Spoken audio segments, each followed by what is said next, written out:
Hello guys, hope you all are doing good और आपकी preparation बहुत ही सुपर चल रही होगी, आई नो। और बिना टाइम वेस्ट किए हुए जैसे कि मैं बता दूं आपको, ये है ब्लॉक फर्स्ट का unit second modern Indian political thought का। तो इसको हम देखने की कोशिश करेंगे। इससे पहले हमने पार्ट वन देख लिया था। पार्ट वन में हमने जो टॉपिक देखा था उसका नाम था, सॉरी, जो पार्ट वन में जो हमने टॉपिक देखा था उसका नाम था the colonial context and the conception of colonial rule. यानी कि हमने कॉलोनियल कॉन्टेक्स्ट को देखा था और उस समय पे कॉलोनियल रूल को लेके क्या कॉन्सेप्ट से क्या विचारधारा थी एडुकेटेड पीपल्स की, वो हमने देखने की कोशिश करी। और हमने इसमें पाया कि जब लिबरल पॉलिसीज ब्रिटिशर्स की थी या कॉलोनियल मास्टर्स की जब लिबरल पॉलिसीज थी यहाँ, तब तो उनका बहुत स्वागत किया गया। उनको एक भगवान की मेहरबानी की तरह उनको देखा गया। लेकिन जब बाद में उन्होंने अपना रिवाइवल, मतलब रिवाइवल कह रहा हूँ मैं, रिएक्शनरी जो उन्होंने रूप धारण किया, जैसे ही रिएक्शनरी काम करने शुरू करे फॉर कंसोलिडेटिंग देयर पोजीशन, तो उस टाइम पे उनकी बहुत ही काफ़ी हद तक उनको क्रिटिसाइज किया गया और उनको उखाड़ फेंकने तक उनको कंटिन्यूसली क्रिटिसाइज किया गया। नेशनलिस्ट और एंटी कॉलोनियल मूवमेंट शुरू चलते रहे। ओके, तो आज हम जो सेकेंड पार्ट है इसके, इसमें देखने वाले हैं क्या, रेनेसेंस एंड सोशल रिफॉर्म्स। ठीक है, उसी तरीके का टॉपिक है, कुछ अच्छा टॉपिक है। बस इसके ना टॉपिक्स थोड़ा समझने टफ होते हैं। रेनेसेंस मीन्स होता है पुनर्जागरण, और सोशल रिफॉर्म्स बात खत्म। कैसे हमने पुनर्जागरण काल, यानी कि इस मीन्स कि जैसे जब ब्रिटिशर्स यहाँ आए तो किस तरीके से हमारे रिफॉर्म्स हुए, तो इसको एक पुनर्जागरण काल कहा जाएगा। क्योंकि जो है जनता में इतनी जागरूकता फैली कि जो भी ये रिफॉर्म्स थे, मतलब जो भी ये हमारे एविल्स थे, उनको ख़त्म करने की प्रोसेस यहाँ पर देखने को मिलती है, वो भी फटाफट से। इसको इसलिए द पीरियड ऑफ रेनेसेंस या सोशल रिफॉर्म्स भी कहा जाता है। तो इसको हम दो उसमें देखेंगे, दो केसेस में देखेंगे। Rational critic of religion and society, यहाँ पर हम रिलीजन एंड सोसाइटी के क्रिटिक करेंगे, यानी उनके समीक्षा करेंगे कि किस तरीके के क्या क्या चीज़ें यहाँ पर थी। ठीक है, फिर उसके बाद देखेंगे रिवाइवलिज्म, यानी कि इसको रिवाइवल करने के लिए या इसको बिल्कुल चेंज करने के लिए या पुनर्जागृत करने के लिए क्या क्या काम हमने करने पड़े। तो हम इसको शुरुआत करते हैं, religion critic of religion and society, rational critic of religion and society. यानी अब हमारा जो रिलीजन था या जिस तरीके की हमारी सोसाइटी बनी हुई थी, क्या वो तर्क लेती थी, मतलब क्या चीज़ें वो फॉलो करती थी, क्या वो तर्कसंगत थे। रेशनल मीन्स तर्कसंगत। तो क्या वो चीज़ें तर्कसंगत थी, या ऐसे ही जो बोल दिया है हमने सीधा बिना उसको एनालाइज किए हुए या बिना उसको तर्क दिए हुए हम उसको फॉलो करना शुरू कर देते हैं। तो क्या चीज़ उस टाइम पे थी, वो हम यहाँ पर जानने की कोशिश करेंगे। ओके, तो जैसे कि हम देखते हैं, इसको हम अंडरस्टैंड कर सकते हैं। थोड़ा ब्लैंक पेज की तरफ को मैं चलूँगा। राजा राम मोहन रॉय, अ, आपको आप कह सकते हैं राजा राम मोहन रॉय को as a pioneer of social reforms in India. तो राजा राम मोहन रॉय ने एक वर्क पब्लिश किया था, उनका या आर्टिकल पब्लिश किया था, जिसका नाम था तुफत तुफत उल मुआद्दीन, उफत उल मुआद्दीन करके एक वर्क पब्लिश किया था उन्होंने। ठीक है, 1803 और 4 के बीच, 1803 या 4 के आसपास फिर। ठीक है, इन्होंने ये वर्क पब्लिश किया था। इसमें जो है रिलीजियन सिस्टम या रिलीजियस सिस्टम जो था उसको क्रिटिक करा गया था, यानी उसकी समीक्षा की गई थी कि क्या ये तर्कसंगत है या नहीं। तो ठीक है, और ऐसे ही बाद में भी बहुत सारी ऐसी राइटिंग्स आई जो कि जो हिंदू रिलीजन है यानी हिंदू धर्म था, उस टाइम पे जो फॉलो किया जाता था, उस टाइम पे जो हिंदू धर्म के कुछ मान्यताएं जो ऐसी फॉलो की जाती थी, उनको इरेशनल प्रूव करती थी या उसकी रेशनलिटी को शुरू कर दी थी। यानी कि वो बिना किसी तर्क के थे, बिना किसी मीन्स रीजन के, कई जो हमारे वो थे उनको फॉलो किया जाता था। ठीक है, तो इन्हीं को सोशल एवेल्स माना गया। जो भी कुतर्क सोशल लेवल से इसलिए कहा गया क्योंकि ये हमारे लिए तो हार्मफुल थे ही। ठीक है, human as a human being के लिए तो हार्मफुल थे ही, साथ ही इसका कोई रीजन भी नहीं था इसको फॉलो करने का।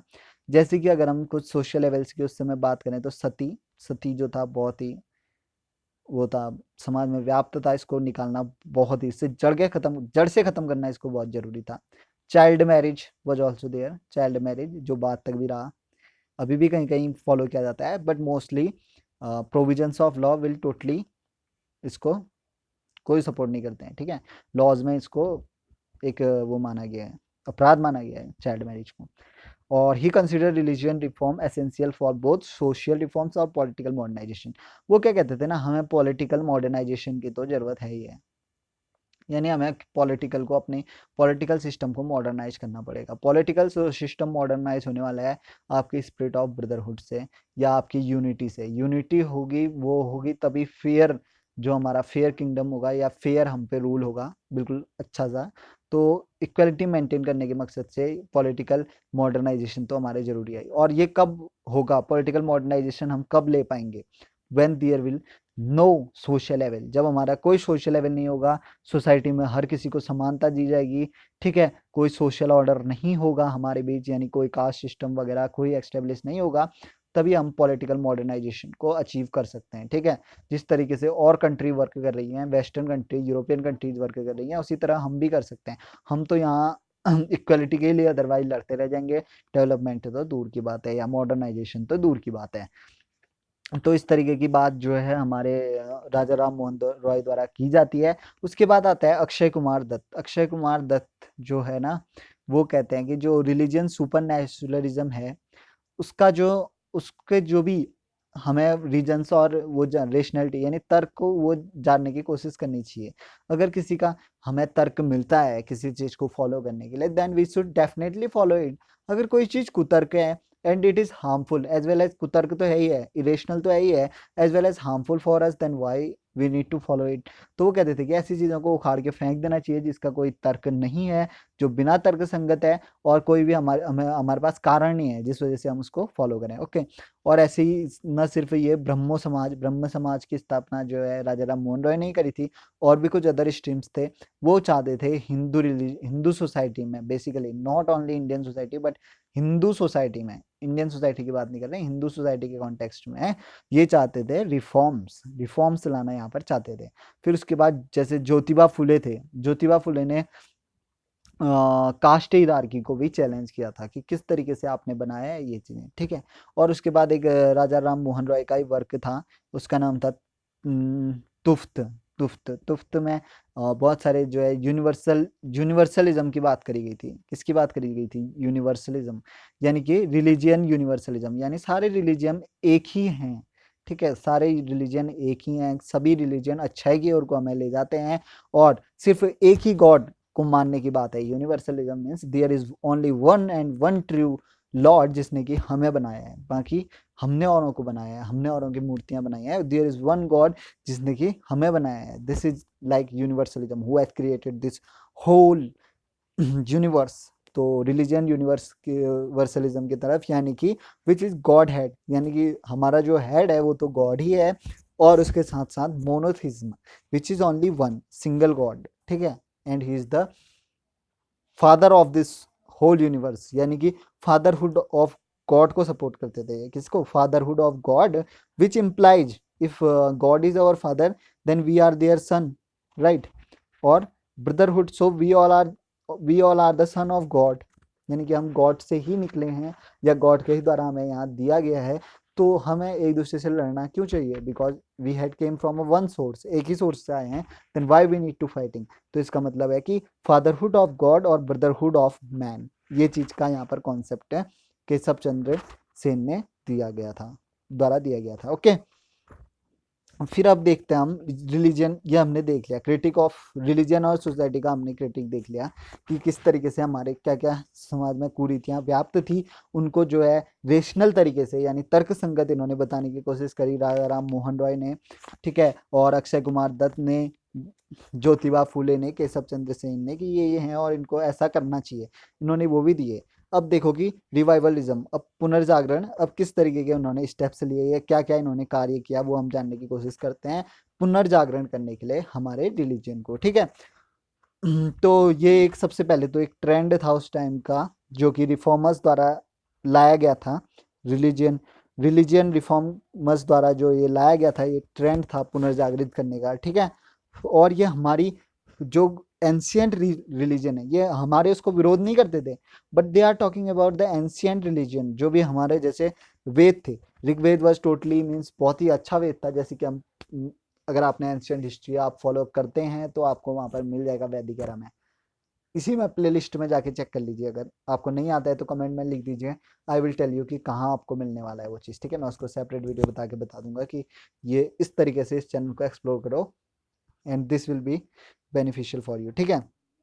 तो एंशियंट हिस्ट्री में वैदिक एरा में हमने डाल रखा है, तो उसमें हमें देखने को मिलेगा कि ऋग वैदिक बहुत ही अच्छा जिस पीरियड की हम आज कल्पना करते हैं ना कि ऐसा होना चाहिए, women should get equal opportunity, there should no means hereditary caste system नहीं होना चाहिए, ठीक है। तो ये सब हमें ऋग वैदिक पे मिलता है। तो ये वही चीज़ बताते हैं कि जो हमारी एंशियंट फिलोसफीज हैं, why don't we need to go towards them, तो हमें उसको क्यों ना फॉलो करना चाहिए जो हमारे एंशियंट, ठीक है, हमारी ग्लोरी है एंशियंट रिलीजन की, ठीक है। और उसके बाद ये कहते हैं कि जैसे कुछ और इसी के साथ साथ जो हमारी एंशियंट रिलीजन की ग्लोरी है वो तो हमने फॉलो करनी ही चाहिए, if it is positive, in case it is positive. बहुत सारी पॉजिटिव चीजें हैं, कुछ कुछ नेगेटिव चीजें हैं, उनको निकाल के हमने पॉजिटिव चीजों को ऊपर की तरफ को लाना चाहिए, अपने साथ रखना चाहिए। एंड विद दैट उसी के साथ साथ हमें आइडियाज, कुछ मॉडर्न आइडियाज को भी लेना चाहिए जो कि हमारे लिए अच्छे हैं, जैसे कि इंडिविजुअल लिबर्टी और डेमोक्रेसी, ठीक है। पुराने उसके साथ साथ हमें इंडिविजुअल लिबर्टी और डेमोक्रेसी के आइडिया को भी लेके बिल्कुल एक परफेक्ट सोसाइटी का फॉर्मेशन यहाँ पर करना चाहिए। और 19th सेंचुरी में ब्रह्मो समाज, प्रार्थना समाज, आर्य समाज, रामकृष्ण मिशन, ये सब की स्थापना भी होती है। कब होती है? 19th सेंचुरी में, ठीक है। बहुत ही एक यहाँ पर रिफॉर्म्स का एक ट्रेंड सेट हो जाता है। ब्रह्मो समाज, प्रार्थना समाज, आर्य समाज, रामकृष्ण मिशन की फॉर्मेशन हो जाती है। आर्य समाज का एक ही वो होता है, बैक टू वेदाज, वेद की तरफ वापस चलो, बिकॉज वेदाज में बहुत अच्छी चीजें हैं, जैसे कि हमने पहले डिस्कस करा ना, अपने पुराने धर्म के जो जो अच्छी चीजें हैं उसको रेंसेक करेंगे हम वहां से, उसके बाद हम मॉडर्न आइडियाज को लेंगे, जैसे लिबर्टी, डेमोक्रेसी। तो ये क्या कहते हैं कि बैक टू वेदाज, वेदाज की ओर चलो। रामकृष्ण मिशन क्या कहते हैं? रिसेक्यूरेट द वेदांतिक हिंदुइज्म, जो वेदांत यानी कि वेदों में जो हमारा हिंदुइज्म जिस तरीके से डिफाइन है उसको हमने वापस से इस्टेब्लिश करने की हमें ज़रूरत है, यानी कि हमें पूरे रिलीजियन को रिफॉर्म करने की ज़रूरत है, अच्छी तरीके से जागृत करने की ज़रूरत है, जैसा कि वेदांतिक हिंदुइज्म को बताया गया है उस तरीके का, ठीक है। और इंडिविजुअल फ्रीडम की ओर को इन्होंने जोर दिया सभी ने। और जो ब्राह्मणिज्म था ना, ये क्या कहते हैं कि जो भी ब्राह्मणिज्म की जो दीवार बनी हुई थी इसको भी ब्रेक करना चाहिए हमें, और जो हमारी कास्ट सिस्टम था, कास्ट सिस्टम को भी हमने रिफॉर्म करने की जरूरत है, ठीक है। उसके बाद आर्य समाज में, आर्य समाज जो था स्वामी दयानंद सरस्वती द्वारा स्थापित किया गया था, और ये ब्राह्मण्स की अथॉरिटी को, ये भी वही कहता था, ब्राह्मण्स की अथॉरिटी को नेग्लेक्ट करके उनके अगेंस्ट फॉट करने की बात करता था।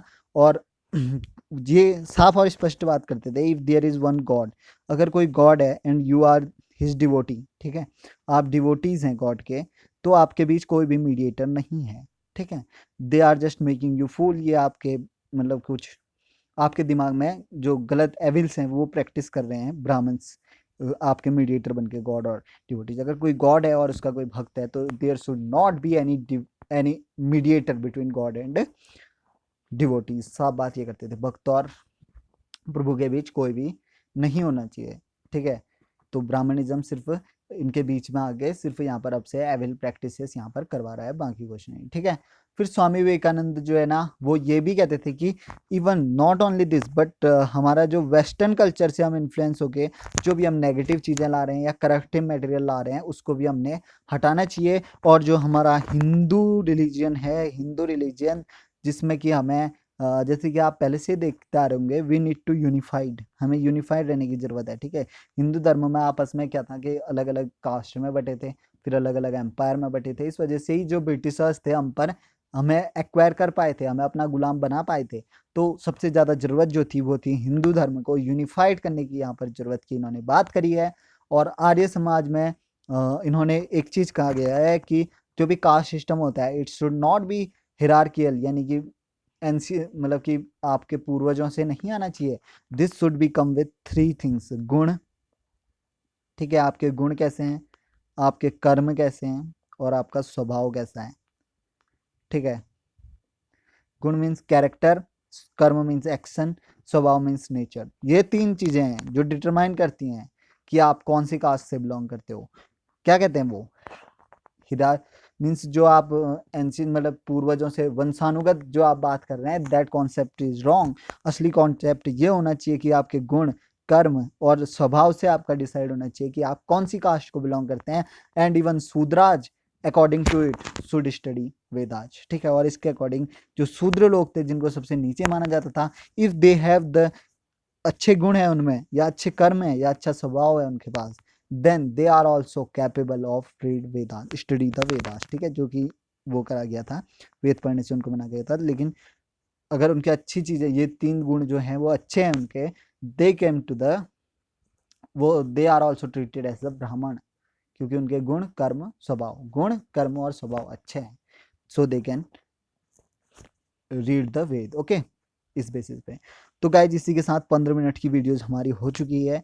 आई होप कि आपको ये अच्छी लगी होगी। एक बार मैं समरी इसकी टाइप की आपको मैं बता देता हूँ इस टॉपिक की, जो कि था रेनेसेंस एंड सोशल रिफॉर्म्स। इसमें हमने पहले देखा कि किस तरीके से जो डिफरेंट वर्क्स थे रिफॉर्मर्स के द्वारा, रेशनल क्रिटिक मतलब समीक्षा करना ऑफ रिलीजन एंड सोसाइटी, हमने देखा कि किस तरीके से जो भी जो हमारे रिफॉर्मर्स थे, उन्होंने कुछ अपने आर्टिकल्स निकाले, अपने वर्क्स निकाले, और उन्होंने बताया कि क्या क्या चीज़ें हिंदू धर्म में ऐसी हैं या हिंदू रिलीजन में ऐसी हैं जो कि इरेशनल है, इनको हमें ठीक करने की कोशिश करनी चाहिए, इसके खिलाफ रिफॉर्मर करना चाहिए, जिससे जैसे कि राजा राम मोहन राय थे, अक्षय कुमार दत्त थे, ठीक है, ज्योतिबा फुले, स्वामी दयानंद, और ये मोनोथिज्म और यूनिवर्सलिज्म ऑफ गॉड की बात यहाँ पर इन्होंने करी, सिर्फ बातें करी अभी।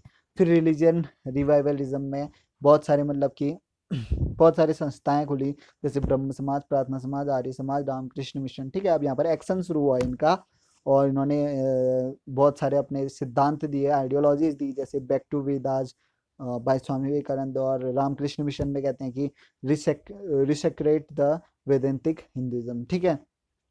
और इसी के साथ फ्रीडम ऑफ, और इन्होंने कहा कि इसी के साथ साथ हम जो मॉडर्न कॉन्सेप्ट है उनको भी आगे ले जाने की बात करेंगे, जैसे liberty of individual and democracy, ठीक है। उसके बाद ऐसी चीज़ें यहाँ पर हमें देखने को मिलती है, और आर्य समाज का बेसिक कॉन्सेप्ट हमने देख लिया कि किस आइडियोलॉजी पर आर्य समाज वर्क करता था। तो गाइज इसी के साथ मैं चाहूँगा कि ये वीडियो को अब हम ख़त्म करें।